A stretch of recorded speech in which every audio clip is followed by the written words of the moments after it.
بسم اللہ الرحمن الرحیم۔ حضور نبی رحمت شفیع معظم صلی اللہ تعالیٰ علیہ وآلہ وسلم کا بچپن مبارک بہت ہی دلکش اور حسین تھا۔ آپ صلی اللہ تعالیٰ علیہ وآلہ وسلم کے وجود مسعود کی برکتیں اور بہاریں بے شمار تھیں جو کہ بچپن میں ہی ظاہر ہونا شروع ہو گئی تھی۔ چند ایک عرض کرتا ہوں کہ آپ صلی اللہ تعالیٰ علیہ وآلہ وسلم کی جو بچپن پر دلالت کرتی ہے، آپ کے وجود سے کتنی برکتیں ملتی ہیں، کتنی رحمتیں ملتی ہیں۔ جب آپ صلی اللہ تعالیٰ علیہ وآلہ وسلم حضرت حلیمہ سعدیہ رضی اللہ تعالیٰ عنہا کی کفالت میں تھے تو آپ صلی اللہ تعالیٰ علیہ وآلہ وسلم اپنے رضائی بھائی کے ساتھ بکریاں چرایا کرتے تھے۔ ایک مرتبہ آپ صلی اللہ تعالیٰ علیہ وآلہ وسلم کے رضائی بھائی اپنی والدہ کے پاس آتے ہیں اور آ کر عرض کرتے ہیں کہ اے امی جان، جب میں اپنے بھائی کے ساتھ بکریاں چرانے کے لیے جاتا ہوں، یعنی آپ صلی اللہ تعالیٰ علیہ وآلہ وسلم کے ساتھ جب میں بکریاں چراتا ہوں تو جب میرا بھائی کسی خشک جگہ پر قدم رکھتا ہے، کسی ایسی جگہ پر جاتے ہیں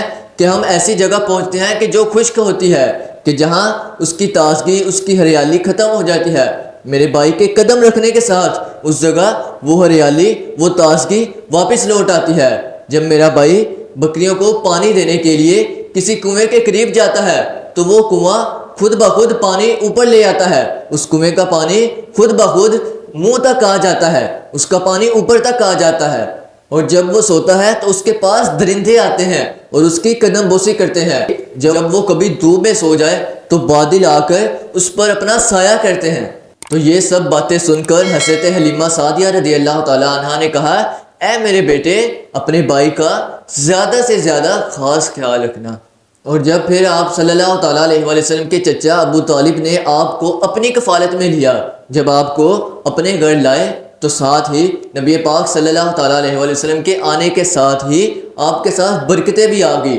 ابو طالب کا گھر برکتوں والا اور رحمتوں والا ہو گیا۔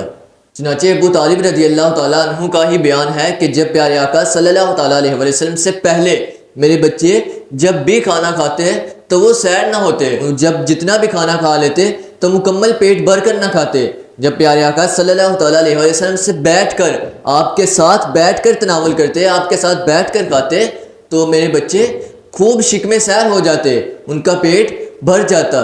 اسی وجہ سے جب بھی میں اپنے بچوں کو کھانا دینا چاہتا تو میں کہتا رک جاؤ، پہلے حضرت محمد مصطفیٰ صلی اللہ تعالیٰ علیہ وآلہ وسلم کو آنے دو، پھر اپنے بچوں کو کھانا دوں گا، ان کے ساتھ بیٹھ کر کھانا کھلاؤں گا تاکہ میرے بچے خوب شکم سیر ہو جائیں، ان کا پیٹ بھر جائے۔ اسی طرح جب ابو طالب رضی اللہ تعالیٰ عنہ اپنے بچوں کو دودھ دینا چاہتے، ان کو اگر دودھ دیتے تو پہلے پیارے آقا صلی اللہ تعالیٰ علیہ وآلہ وسلم کو دودھ پلاتے تاکہ اس کی برکتیں ہوں، تاکہ اس کی رحمتیں ہوں۔ جب کبھی آپ کے بیٹے آپ صلی اللہ تعالیٰ علیہ وآلہ وسلم سے پہلے دودھ پی لیتے تو ان کے بیٹوں میں سے جو بھی پہلے پیتا وہ سارا برتن ہی ختم کر دیتا۔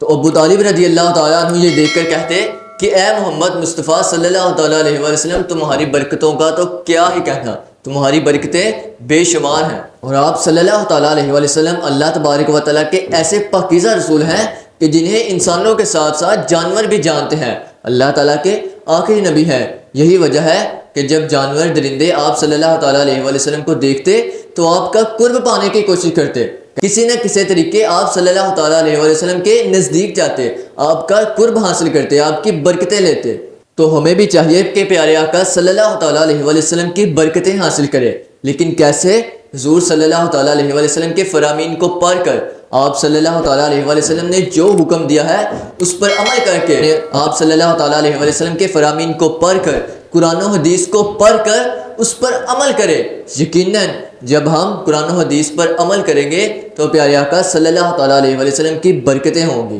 ہمیں زیادہ سے زیادہ ثواب ملے گا، ہم پر رحمتیں بھی ہوں گی اور تو اور ہم پر انعام بھی ہوگا۔